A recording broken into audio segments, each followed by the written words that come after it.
dilihat penjualannya naik 30% YoY dibandingkan kuartal pertama tahun 2021. Pada hari ini, Selasa 5 Juli 2022. Selanjutnya, acara akan saya serahkan sepenuhnya kepada Bapak Sondi Ardi, selaku Direktur Perseroan yang akan memulai public expose pada siang hari ini. Pak Sondi, silakan.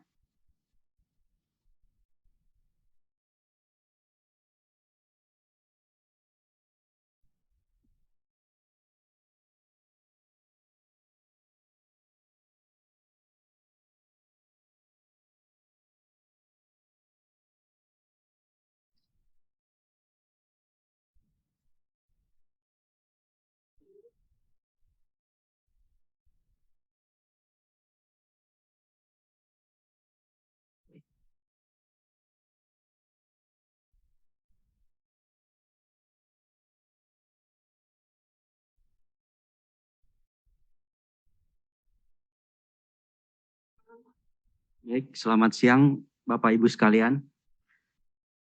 Agenda paparan public expose. Pertama mengenai riwayat singkat perseroan, daftar status investor, pengurus dan pengawasan, tantangan umum yang dihadapi dan upaya yang dilakukan, ikhtisar keuangan, target produksi dan penjualan, informasi saham dan ruang tanya jawab. Next. Riwayat singkat perseroan. PT Intan Wijaya International Tbk mengawali perjalanan bisnis pada industri kimia dalam negeri sejak tanggal 14 November 1981 dengan nama PT Intan Wijaya Chemical Industry. Langkah awal tersebut didukung dengan pendirian fasilitas produksi pertama yang berlokasi di Banjarmasin, Kalimantan Selatan pada tahun 1986. Dalam rangka pengembangan usaha, pemegang saham dan manajemen perseroan sepakat untuk melakukan penawaran umum saham perdana di Bursa Efek Jakarta, yang mana sekarang adalah Bursa Efek Indonesia, pada 1 Juni 1990.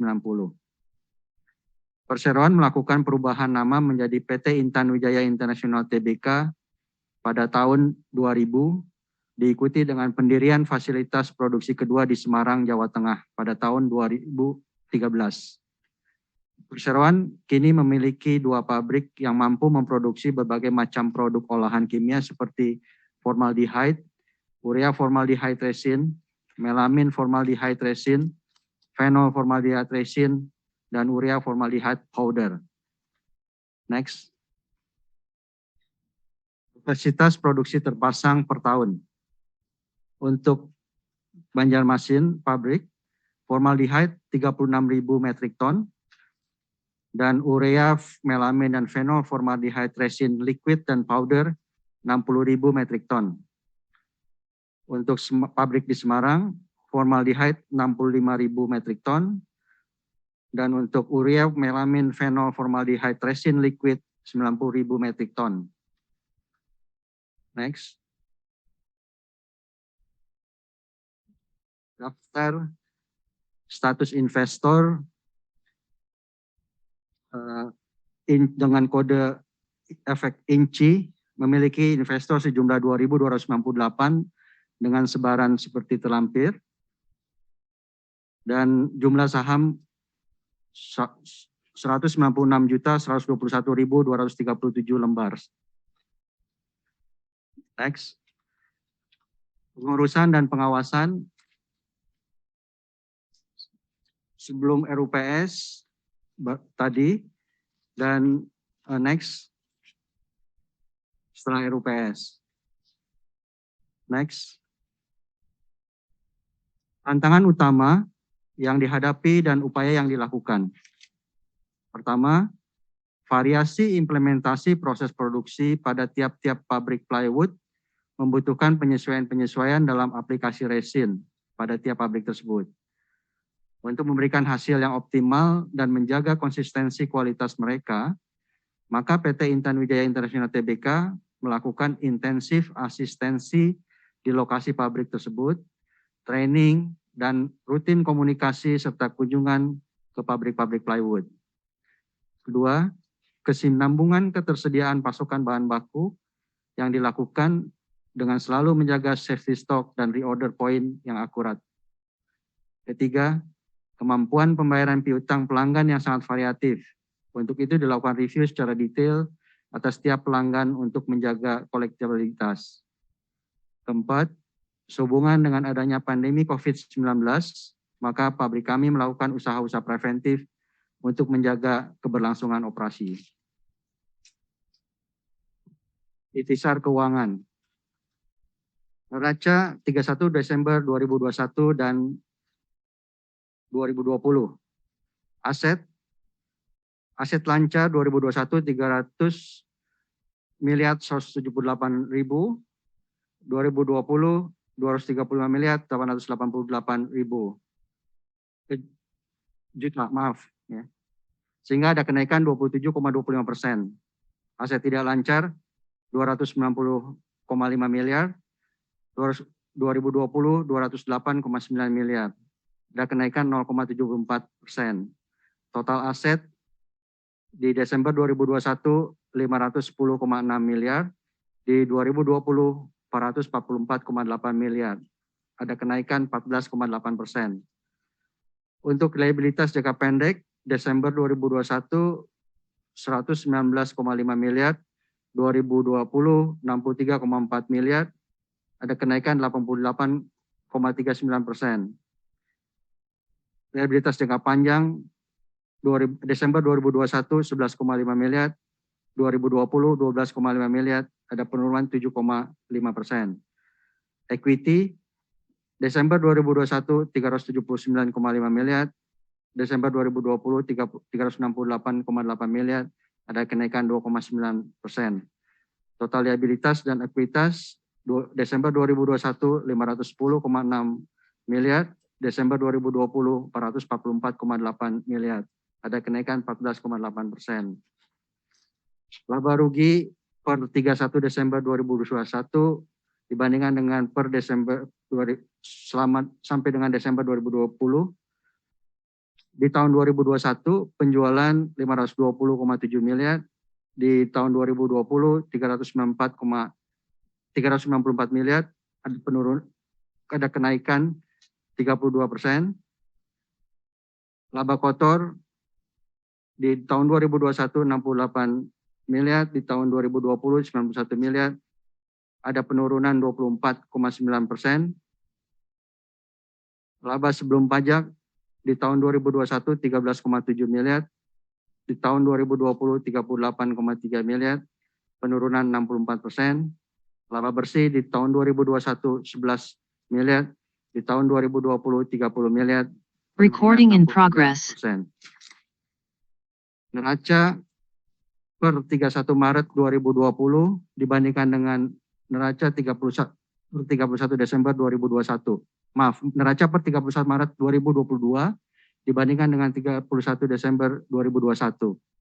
Aset per 31 Maret 2022, aset lancar 301 miliar. Per 31 Desember 2021, 300 miliar. Ada kenaikan 0,4%. Aset tidak lancar per 31 Maret 2022, 210,3 miliar. Per 31 Desember 2021, 210,5 miliar. Ada penurunan 0,08%. Liabilitas jangka pendek per 31 Maret 2022, 111,6 miliar. Per 31 Desember 2021, 119,5 miliar. Ada penurunan 6,6%. Liabilitas jangka panjang per 31 Maret 2022 11,5%, per 31 Desember 2021 11,5%. Ada penurunan 0,6%. Ekuitas per 31 Maret 2022 388,5 miliar, per 31 Desember 2021 379,5 miliar. Ada kenaikan 2,37%. Laba rugi selama Januari Maret sampai tahun 2022 dibandingkan dengan Januari Maret tahun 2021. Penjualan di tahun 2022 136,9 miliar, di tahun 2021 103,2 miliar. Ada kenaikan 32,7%. Laba kotor di tahun 2022 25,1 miliar, di tahun 2021 13,3 miliar. Ada kenaikan 87,9%. Laba sebelum pajak di tahun 2022 10,4 miliar, di tahun 2021 3,4 miliar. Ada kenaikan 204%. Laba bersih di tahun 2022 8,2 miliar, di tahun 2021 2,7 miliar, ada kenaikan 196,9%. Lampir adalah menunjukkan laba bersih dari tahun 2016 sampai 2021. Next. Ini adalah nilai penjualan dari tahun 2016 sampai 2021. Next. Volume penjualan dari tahun 2016 sampai 2021. Next adalah ini adalah kontribusi penjualan dari pabrik Banjarmasin dan pabrik Semarang, yang mana 66,6% kontribusi penjualan di tahun 2021 dari pabrik Semarang dan 33,4% dari pabrik Banjarmasin. Next. Ini adalah penjualan di tahun Januari sampai Maret 2022, yang mana kontribusi penjualan dari Semarang 73,9% dan 26,1% dari Banjarmasin. Next, ini adalah sebaran per produk di mana Semarang dan Banjarmasin, yang mana memang masih di mayoritas adalah produk resin cair. Next.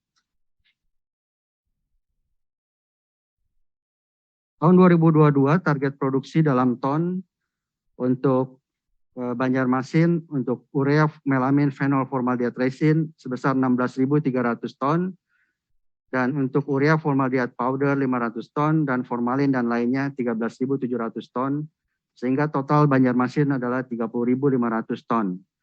Untuk Semarang, untuk produk urea melamin phenol formaldehyde resin 52.000 ton, dan formalin dan lainnya 35.000 ton, total 87.000 ton. Sehingga total Banjarmasin dan Semarang untuk produk urea melamin phenol formaldehyde resin 68.300 ton, untuk urea formaldehyde powder 500 ton, untuk formalin dan lainnya 48.700 ton, sehingga total 117.500 ton. Next. Target penjualan tahun 2022 untuk Banjarmasin untuk produk urea melamin phenol formaldehyde resin 114,5 miliar, untuk urea formaldehyde powder 6 miliar, formalin dan lainnya 12 miliar, sehingga total 132 miliar,5. Untuk Semarang, produk urea melamin phenol formaldehyde resin 314,5 miliar, dan untuk formalin dan lainnya 3.000 miliar, sehingga total 317,5 miliar. Sehingga total untuk Banjarmasin dan Semarang untuk penjualan produk urea melamin phenol formaldehyde resin 429 miliar, untuk produk urea formaldehyde powder 6 miliar, untuk formalin dan lainnya 15 miliar, sehingga total target penjualan 2022 adalah 450 miliar. Next, untuk informasi saham dari Januari sampai Maret, harga saham penutupan berkisar antara 555 sampai 565 dengan value transaksi 268,4 juta lembar saham sampai 324 juta lembar saham. Dan nilai kapitalisasi pasar antara 100,98 miliar sampai 110,8 miliar. Next. Ini adalah menunjukkan penutupan di bulan Januari, Februari, dan Maret dan volume penjualan saham yang terjadi. Next. Demikian Bapak Ibu sekalian pemaparan singkat dari kami.